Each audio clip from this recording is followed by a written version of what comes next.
Hello tout le monde, j'espère que vous allez toutes et tous très bien. Aujourd'hui, je vous fais une vidéo, c'est un cadeau que je vous fournis, pour vous montrer littéralement 5 manières de positionner votre stop loss. Si tu me suis aujourd'hui, c'est que tu fais sûrement du smart money, ou bien que tu incorpores des éléments de smart money dans ton modèle de trading. On sait à quel point beaucoup de traders en smart money ont un win rate littéralement médiocre, et ça peut être dû au positionnement du stop loss qui est un petit peu positionné de manière aléatoire. Aujourd'hui, j'aimerais te partager 5 manières pour rendre ton stop loss quasiment infaillible. Bien évidemment, le 100% n'existe pas en trading, mais ça peut te permettre d'avoir une sorte de mallette à outils, un éventail assez large pour pouvoir positionner tes stop loss. Donc, on va voir à l'intérieur de cette vidéo le concept de purge de liquidité pour rendre un niveau high resistance, donc de haute résistance. On va voir dans un second temps le concept de rebalance. Dans un troisième temps, le timing. En gros, le timing peut vous aider à déterminer votre stop loss également. L'équilibrium que tout le monde connaît, mais on va essayer de l'agrémenter pour comprendre comment on peut l'utiliser dans le cadre d'un placement de SL. Et enfin, je vous parlerai d'un petit PDRA secret qui réagit bien et qui a un bon niveau également pour positionner ses stop loss. Alors, on va commencer par le concept le plus simple et celui que j'utilise le plus pour être 100% honnête, qui est le concept de purge de liquidité. Globalement, vous voyez que le marché, bon, on trade la smart money, on voit que le marché, globalement, devient high resistance lorsqu'il manipule des liquidités. Par exemple, ici, vous voyez, on manipule une liquidité, on a une réaction à la baisse. Bon, le niveau ne tient pas tout de suite, c'est pour ça que je voulais revenir sur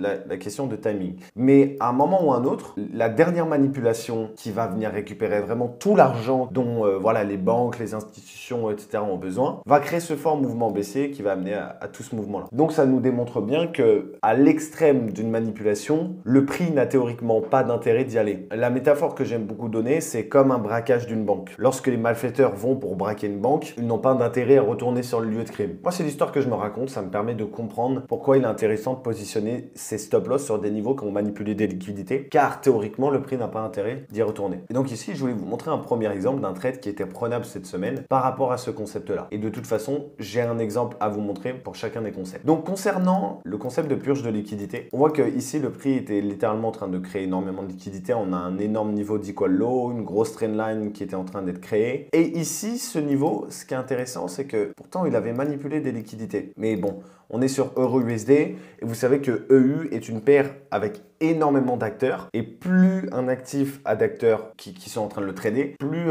il aura besoin de manipulation en fait. C'est pour ça que EURUSD a tendance à créer de dernières manip et même ce niveau a été manipulé d'un point de vue du timing, ce qui va me permettre d'y revenir après, ce niveau devait être manipulé. Mais bref, pour le moment, focalisons-nous sur la purge de liquidité. Le high vient être sweep et instantanément après être sweep, le prix crée une liquidité sur son chemin. Pour simplifier, c'est un inducement où le prix va venir directement retaper dans le fair value gap.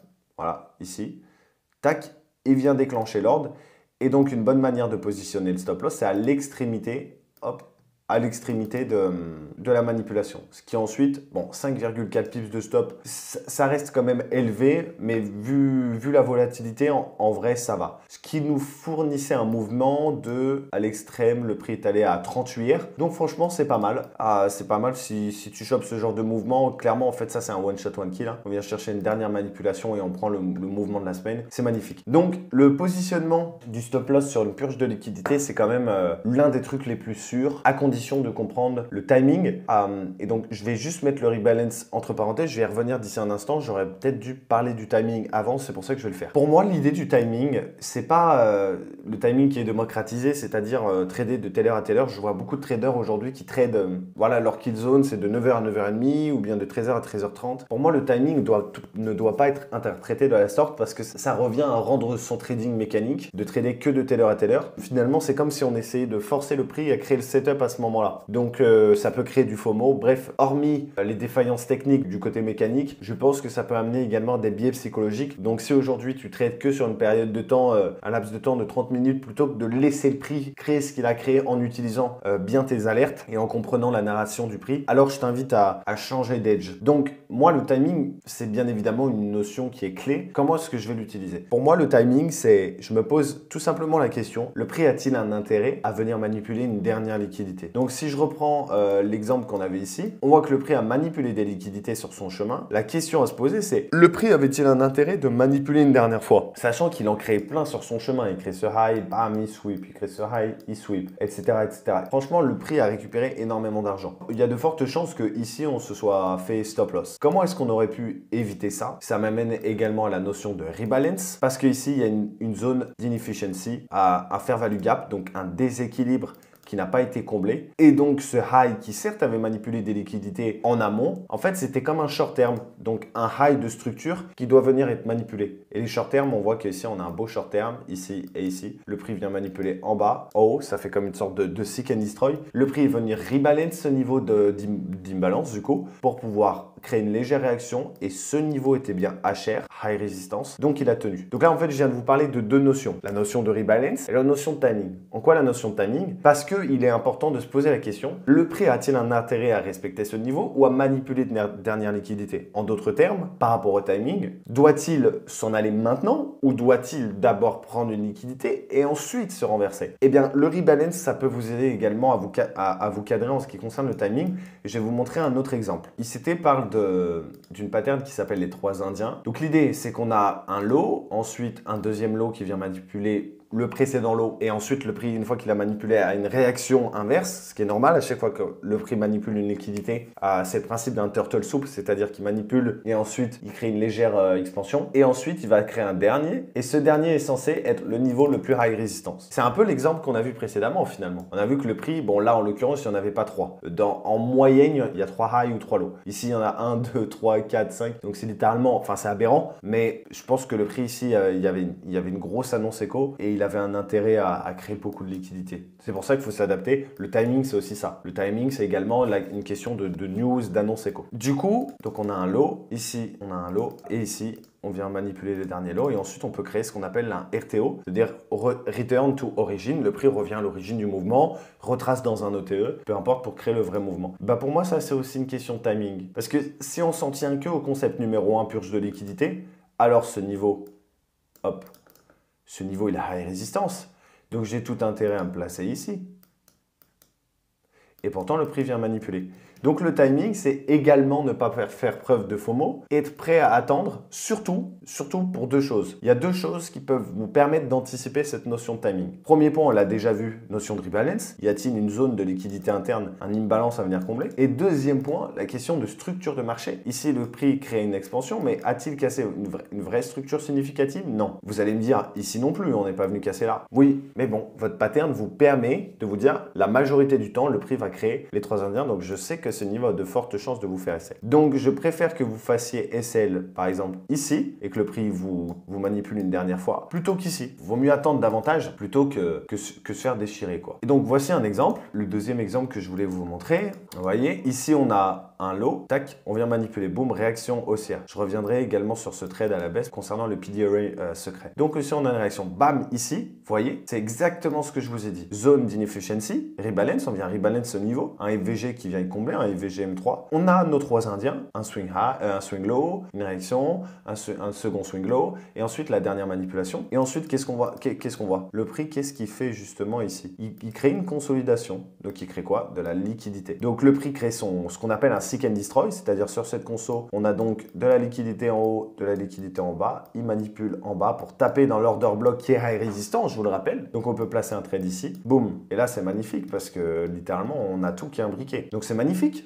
14R, super, c'est magique. L'autre chose que je voulais voir avec vous, c'est la notion d'équilibrium. L'équilibrium, on pourrait le corréler avec la notion de rebalance. Néanmoins, c'est légèrement différent. Pour moi, comme tout est une question d'équilibre et de déséquilibre dans la vie, il faut comprendre que les marchés financiers, moi c'est l'histoire que je me raconte. Les marchés financiers sont littéralement une source énorme de chaos et c'est à vous d'y mettre de l'ordre. Comment on va mettre de l'ordre dans le chaos? Par l'intermédiaire d'un edge. Vous savez que vous n'avez absolument aucun contrôle sur les mouvements du marché, que votre zone de contrôle se résume à votre exécution, votre risque et votre timing. C'est pour ça que c'est important de pouvoir déterminer un edge, parce que tout est une question d'équilibre, de déséquilibre. L'équilibrium, c'est quelque chose de tout à fait cohérent, étant donné que l'être humain aime bien les chiffres ronds, l'être humain aime bien revenir à l'équilibre. On a tous connu ce gars dans notre classe ou que sais-je, qui une fois qu'il tournait une fois sur lui-même était obligé de se recentrer rentrer, se retourner dans l'autre sens. Bref, l'être humain est une race assez spéciale. On va se dire, bah, c'est la même chose. L'équilibrium peut être un niveau de support résistance. Ça peut être un niveau où vous attendez le prix, bien sûr, mais ça peut être un niveau dans le cadre de votre exécution où vous allez placer votre stop loss légèrement au-dessus au cas où le prix vienne repricer. Et ici, on a un bel exemple. C'est que on va reprendre tous les points qu'on a vus ensemble. Grosse création de liquidité. On a une belle trendline là. Le prix vient par l'intermédiaire des displacements créer une grosse manipulation et ensuite, il va faire sa phase de reversal. Le prix, ici, il y avait une annonce, lors de l'annonce, boom, crée un léger gap. Ce gap, si on trace les 50%, ça nous le met à ce niveau-là. On peut attendre que le prix revienne au-dessus de l'inducement parce qu'on a vu que c'était intéressant que le prix vienne manipuler des liquidités également sur votre niveau d'entrée. Il faut comprendre quelque chose, c'est que si le prix ne crée pas un niveau de liquidité avant de venir vous déclencher, alors soyez quasiment garanti que le prochain niveau de liquidité évident pour le prix, c'est votre stop loss. D'où l'importance d'attendre ce fameux inducement. En bref, il était possible de se placer à la manipulation directement ici en ordre limite et de placer ce SL un petit peu plus éloigné que l'équilibrium de cette zone-là. Parce que le prix pourrait créer un rebalance. Hein. D'ailleurs, c'est une forme de... Il s'était appelé ça un IO-Fed, mais je ne veux pas trop rentrer dans les termes techniques. C'est qu'on vient créer un déséquilibre, un imbalance, un FVG, peu importe, et on retape à moins des 50% quasiment immédiatement pour ensuite créer une forme de continuation. Donc ici, c'était cohérent de se placer directement là, avec un SL pour être sécure, non pas aux 50%, même si on voit que là, le prix a respecté quasiment à pas grand-chose, ouais, à moins d'un pip. Donc, ouais, pour être safe, on peut se mettre légèrement au-dessus. Vous voyez ici, on a ce qu'on appelle un BPR. Donc, on a un ancien FVG qui est comblé par un VI. C'est une sorte de BPR VI. Allez, on va dire qu'on se place au-dessus pour être safe. Et là, boum, hein, on prend le mouvement, quoi. Encore une fois, on prend un autre mouvement qui, pour lui, est de 33 R. Donc, ouais, ici, on prend quasiment 40 R. Ici, on en prend 30. Ici, on en prend 8. Et je vous ai pas encore parlé de celui-ci. Et ici, on en prend 15. C'est intéressant de bien savoir placer ses stop loss quand même. Maintenant, quel est le PD Array secret? C'est un truc qui vient de mon mentor, enfin, qui vient d'un ami de mon mentor et qui m'a enseigné, qui s'appelle le Calum. Donc, je vais vous écrire comment ça, je vais vous l'écrire ici. C-A-2-L-U-M. Et en fait, l'idée du Calum, c'est lorsque vous avez deux bougies dans la même direction, je vais le mettre en rouge, disons. Il faut que ce soit deux bougies dans la même direction, c'est obligé. Donc, deux bougies baissières, supposons. Et la mèche de la seconde bougie passe au moins équivalente au corps,